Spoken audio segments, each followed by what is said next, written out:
So we are back with our next costuming kind of mini class here. It's going to be about 10 to 15 minutes. I don't know quite yet how I'm going to probably not even edit it because I have some pretty clear notes here. I just have 3 points to make. First of all, it's really important when you're deciding to costume yourself to take off the pressure or to have the appropriate amount of care and concern in your costuming, because I think that most of us by far are hobbyists. So meaning you don't make a living on your dance. Even if you are a teacher, you probably don't make most of your money on your dance. Now some of us do, but like most of us don't. So that's really important, because if you're a hobbyist, that means you're here for fun. You're not here to have pressure added. You're not here to have people act crappy or look down at you or to feel like they're doing that, even if they're not, which is, I fall prey to that a lot, like a lot of kind of internal pressure. Oh my God, I still have this on. So like, you're here for fun, period. That's why you're spending money on classes. That's why you're spending time learning this stuff.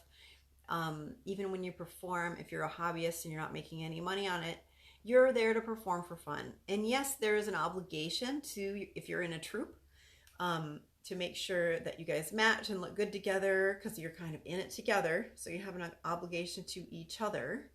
But if you're, other than that, you do not need to spend thousands and bazillions of dollars and hours on your costuming if you don't want to. Now, if you find it fun and fulfilling and you love it and you have the money to spend, that's totally fine. As a hobbyist, that's totally awesome, and that's, if that's your thing, it's your thing. So do it, but do not feel pressured to do it. You don't have to have a suit costume that's antique, you know, and have had a big name person put it together, or you spend 20 hours on it or whatever. If you're a hobbyist, you're a hobbyist. And if it gets to the point where it no longer is fun because you feel pressured, you feel anxiety, or you feel like it's not fun to spend that much time sewing, or it's hurting you or your family to spend that much money, if you're a hobbyist, you need to stop and reevaluate and be like, you know what, I'm taking the pressure off.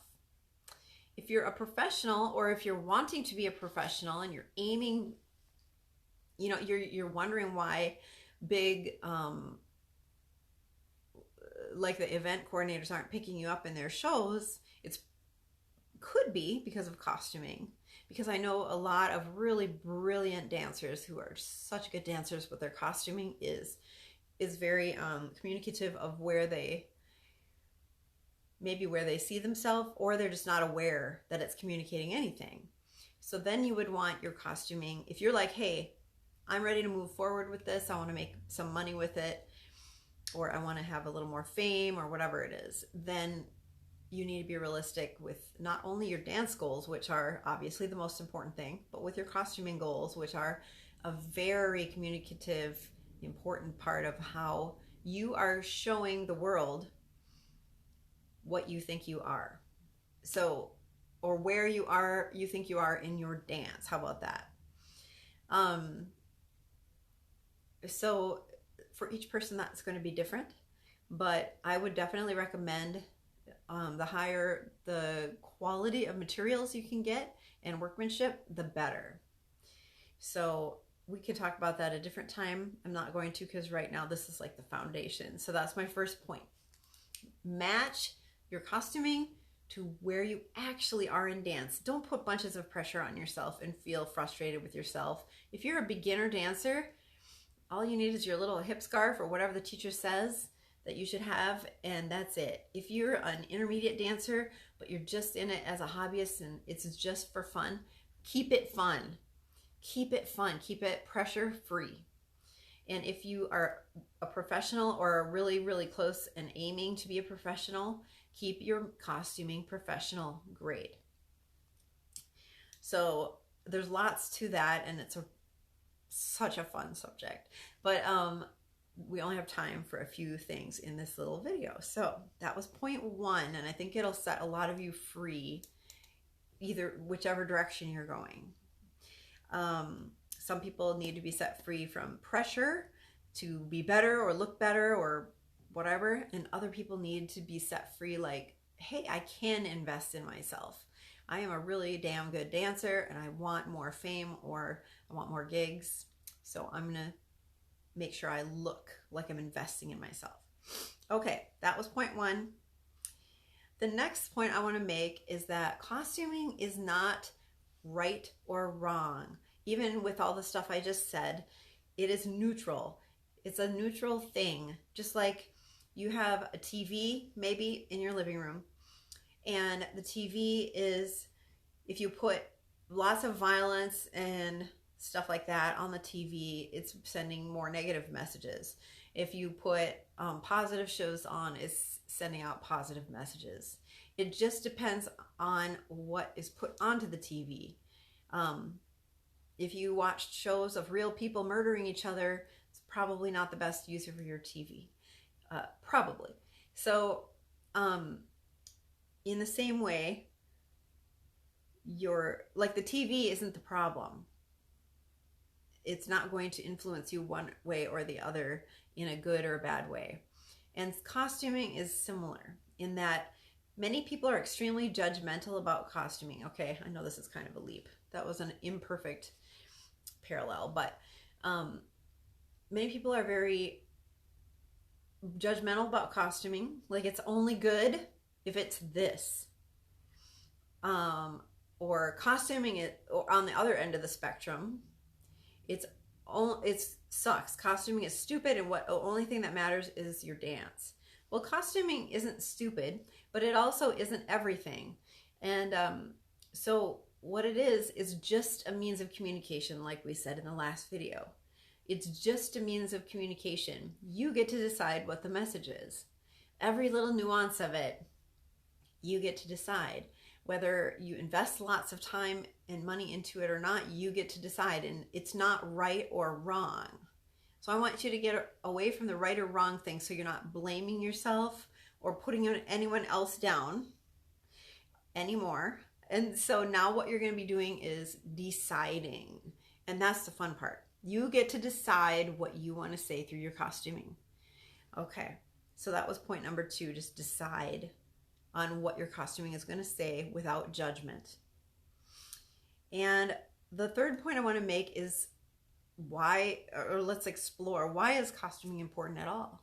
Besides the communication thing, or like extending that a little further.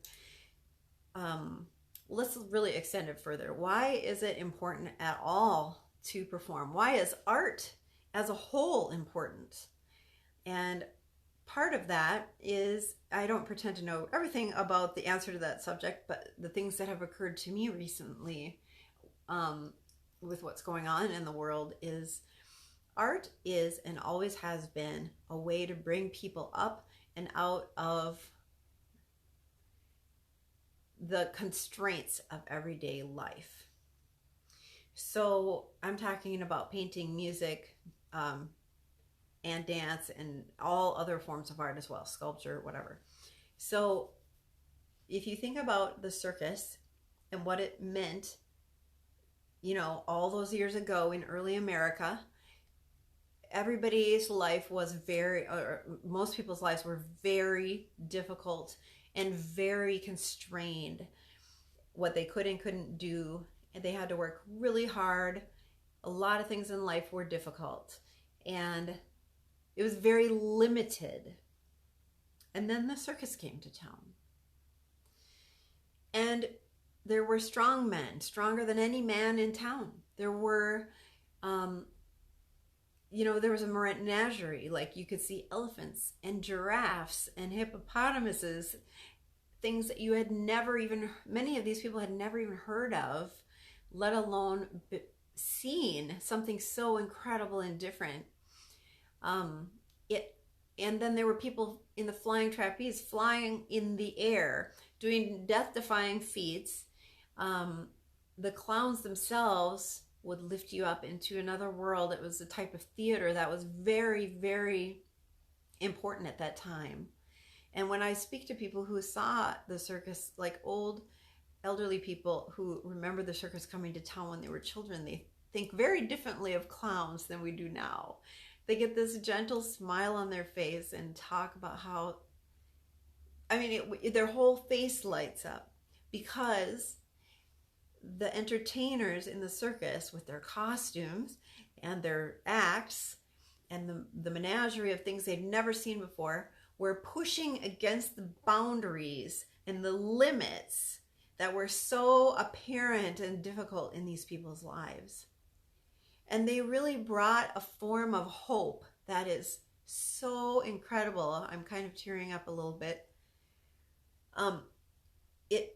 It pushed the limits of people's imagination in such a huge way, especially these huge circuses that would come through town with like 5 different tents and everything. So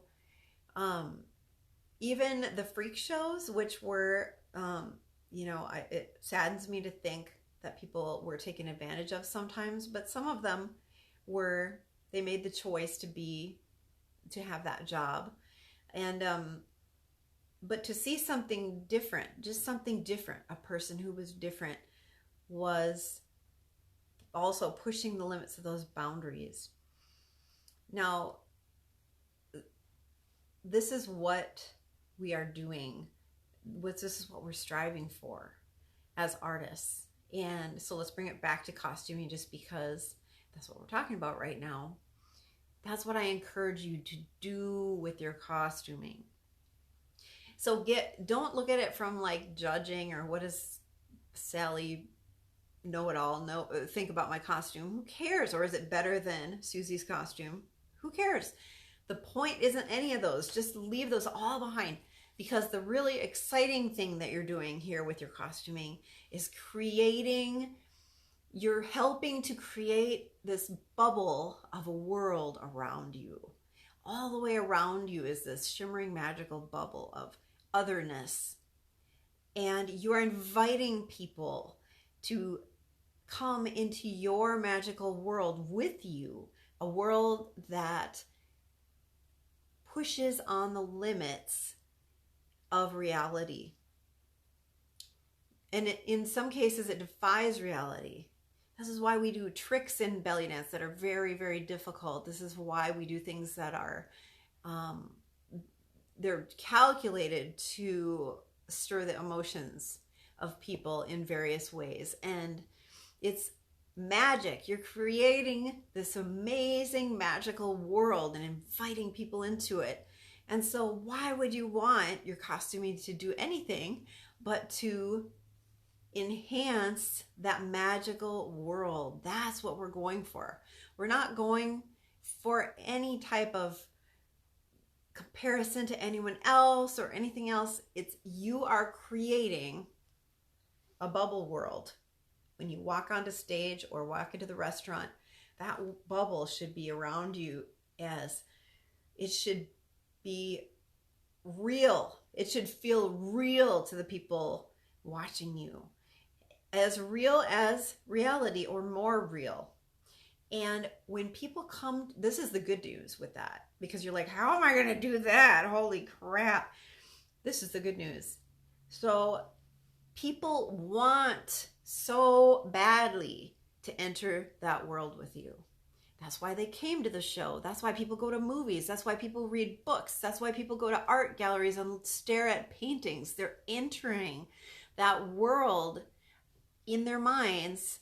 And that's why people go to theater. Theater people really understand this, because they talk about breaking the fourth wall. You don't want to break the fourth wall. So the fourth wall means the theater has 2 walls on either side, one in the back of the performers, and the fourth wall is between the performers and the audience.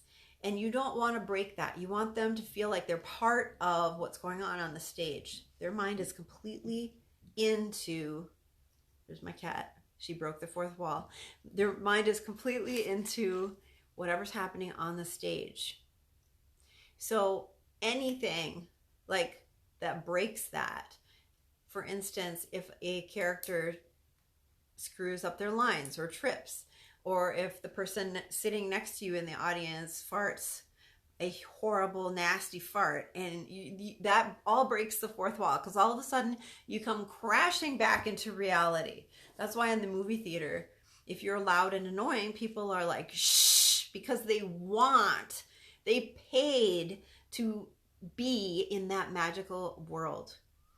So when you go on stage, everybody there is waiting to rise up and meet your magical world that you're creating. They want you there. And you need to keep that in your mind when you're dancing, but even back before you're dancing to when you're creating your costume. So what can you make your costume look like to spin the tale of this world? You don't just create a dance ever. You don't just create a quick bra and belt set of Bedla. You're creating alternate reality. Okay, so that's my talk.